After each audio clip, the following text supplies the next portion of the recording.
இலங்கையின் முதற்தர சுற்றுலா தலம் ரீச்சாவின் மாபெரும் உணவு திருவிழா செப்டம்பர் மாதம் 5, 6 மற்றும் 7 தேதிகளில் இன்றைய டிக்கெட்டுகளை பெற்றுக் கொள்ளுங்கள்.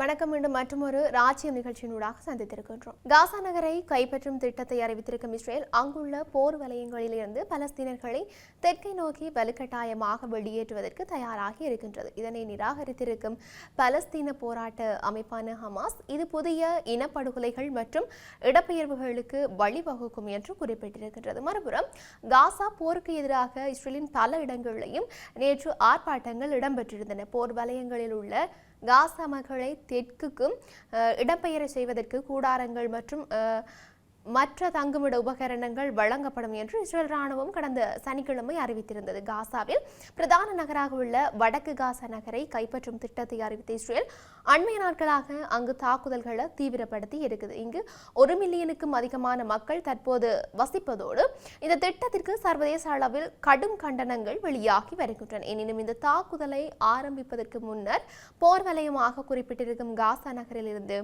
மக்கள் வெளியேற்றப்படுவார்கள் என்று இஸ்ரேல் பிரதமர் பெஞ்சமின் நெதன்யாகு நேற்றைய தினம் குறிப்பிட்டிருக்கின்றார்.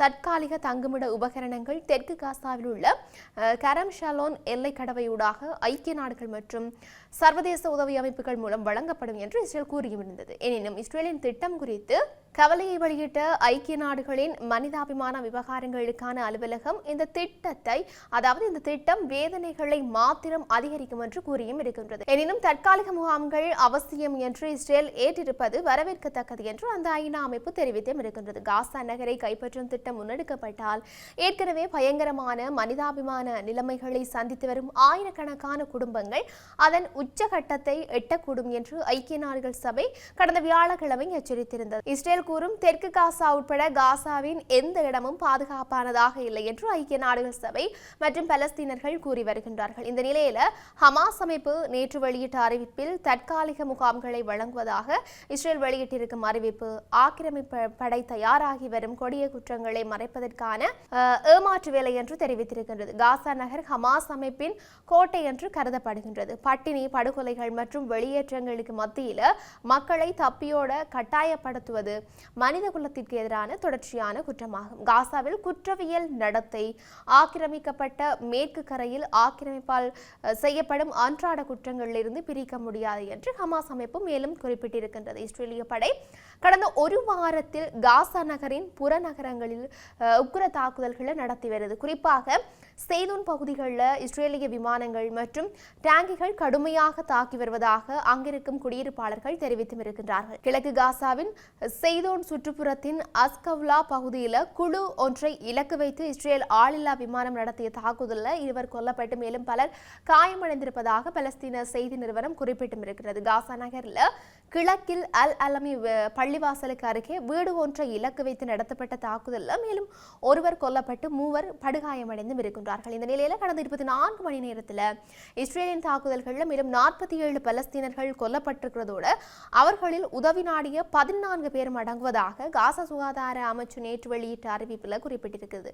இது தவிர 226 பேர் காயமடைந்தும் இருக்கின்றார்கள். இந்த நிலையில கடந்த 22 மாதங்களுக்கு மேல் நீடிக்கும் போரில் கொல்லப்பட்ட பலஸ்தீனர்கள் எண்ணிக்கை 92,000 நெருங்கி 61,944 அதிகரித்திருக்கிறதோடு மேலும் 1,55,886 பேர் காயமடைந்தும் இருக்கின்றார்கள். ஐநா மற்றும் பிரதான தொண்டு அமைப்புகளுக்கு மாற்றாக இஸ்ரேலின் ஆதரவில் முன்னெடுக்கப்படும் உதவி விநியோக மையங்களில் உதவி நாடி வருபவர்கள் மீது இஸ்ரேலிய படை நடத்தி வரும் தாக்குதல்களில் கொல்லப்பட்டவர்கள் எண்ணிக்கை 1938 உயர்ந்திருக்கின்றமை இருக்கின்றமையும் இங்கு குறிப்பிடத்தக்க ஒரு விடயமாக இருக்கின்றது. இதனிடையே காசாவுக்கான உதவிகளை இஸ்ரேல் முடக்கி இருக்கும் சூழல்ல அங்கு ஊட்டச்சத்து குறைபாட்டால் நேற்று மேலும் 7 பேர் உயிரிழந்திருக்கிறார்கள். இதில் 2 சிறுவர்களும் அடங்குவதாக காசா சுகாதார அமைச்சு தெரிவித்திருக்கின்றது. இதன் மூலம் காசா போர் ஆரம்பித்தது தொடக்கம் பட்டினியால் உயிரிழந்தவர்கள் எண்ணிக்கை 251 அதிகரித்திருக்கிறதோடு இவர்களில் 110 சிறுவர்களும் அடங்குவார். இந்த நிலையில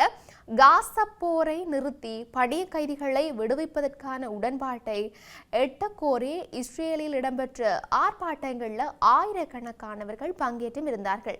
டெல் அவிவில் பணிய கைதிகள் சதுக்கம் என்று அழைக்கப்படும் பகுதியில் பாரிய இஸ்ரேலிய கொடியொன்றுடன் நூற்றுக்கணக்கான ஆர்ப்பாட்டக்காரர்கள் திரண்டும் இருந்தார்கள்.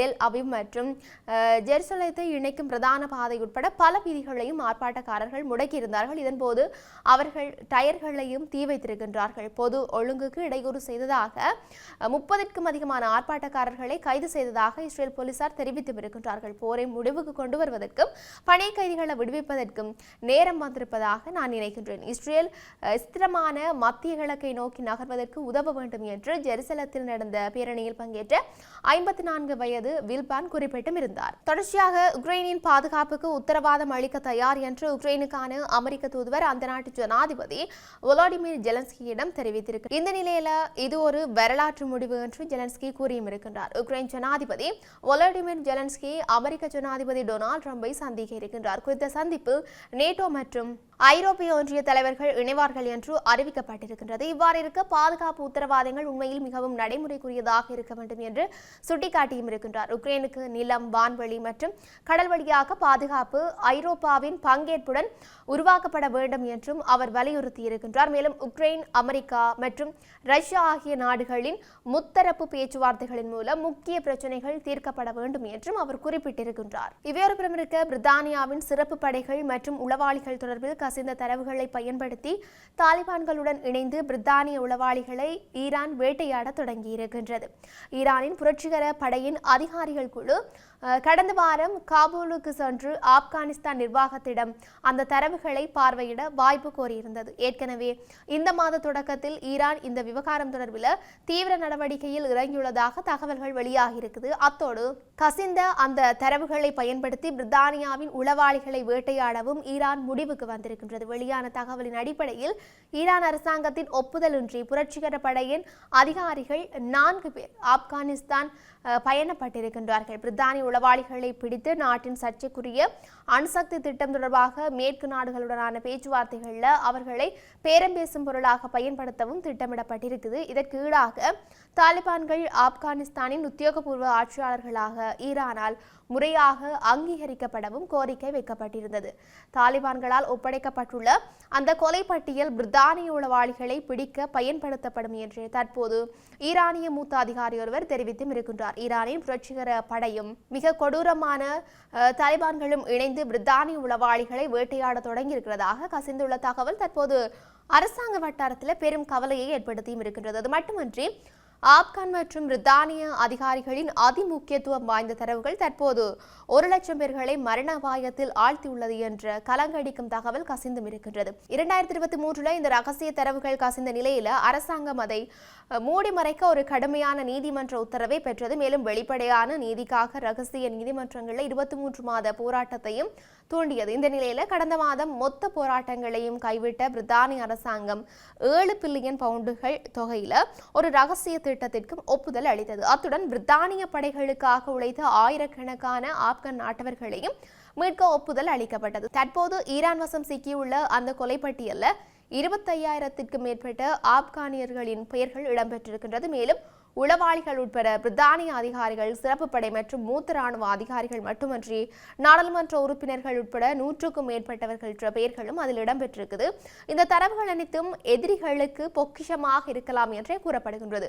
வெளியான தகவல்களின் அடிப்படையில் பட்டியலில் பெயர்கள் உள்ள பல ஆப்கான் நாட்டவர்கள் சமீபத்திய நாட்களில் ஈரானிய எல்லைப்படைகளால் கைது செய்யப்பட்டிருக்கின்றார்கள். ஆனால் பிரித்தானிய உளவாளிகளை மட்டுமே ஈரான் இலக்கு வைத்துள்ளதால் கைதான பலர் விடுவிக்கப்பட்டும் இருக்கின்றார்கள்.